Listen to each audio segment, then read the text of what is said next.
You're listening to episode 139 of the Fitness Empowerment Podcast, and today I am answering the question, how do you track your food? Hey there, and welcome back to the Fitness Empowerment Podcast. My name is Danny. I am your host, and on this podcast, I am focused on sharing with you different ways to increase your energy, decrease your stress, and save you time so that you feel empowered to go after the life you want. Today, and for the next month or so, at least, I'm going to be answering client questions about nutrition tracking, making sure that's accurate in order to facilitate forward movement on fitness and health journeys. So for the past few months, you've kind of heard some different 15 to 20 minute episodes released on Mondays, and I'm going to keep up with the Mondays, but I'm making these a little bit shorter, and you might get more than one a week, but we're definitely sticking to Mondays. So about 5 to 10 minute episodes, and I'm answering client questions. If you are not a client and you have a question about tracking your nutrition, I would definitely love to hear from you. So send me a DM on Instagram at Danny Phillips, and that's DANYEPHILLIPS, or an email at danny@thedietdoc.com, and your question might appear on a future episode of this podcast.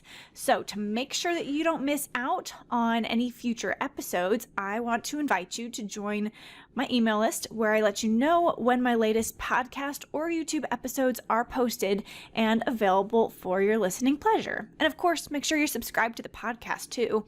The link is going to be in the details of this podcast, or you can find it on Instagram or Facebook. So on to the question of the day.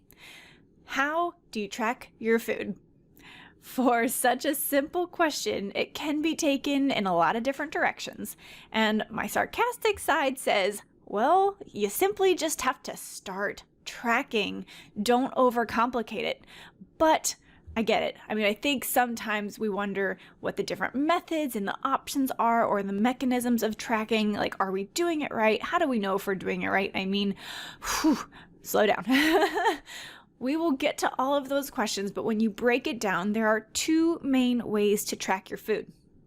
Number one, you can write your food down with paper and pencil or using a food journal of sorts.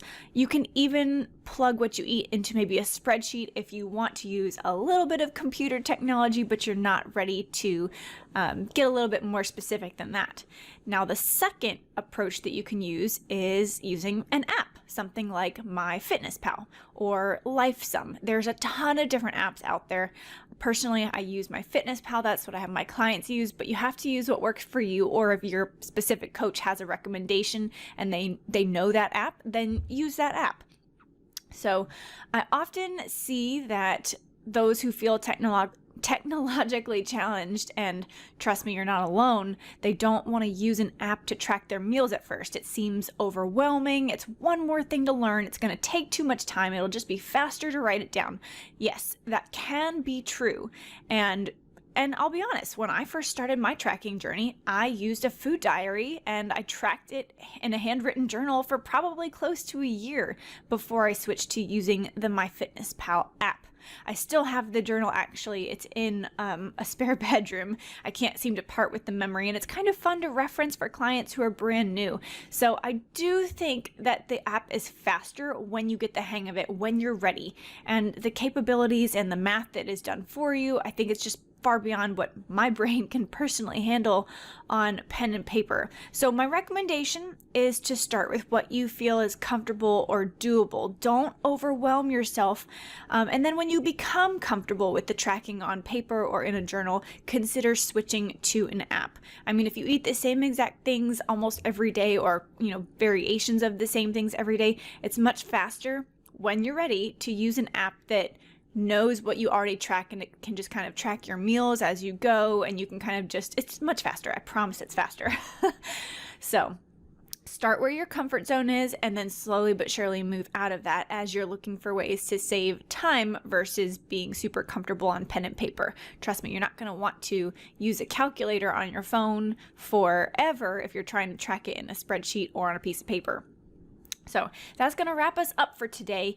You should now know the two basic ways to get started with tracking your food, either pen and paper or a journal or a spreadsheet or an app. So you're either using pen to paper or some sort of a computer or app to make sure that that tracking happens. Now, I would love for you to tag me on Insta stories with your food tracking method and let me know how it's going. Again, I'm at Dani Phillips, so pop over there and say hello.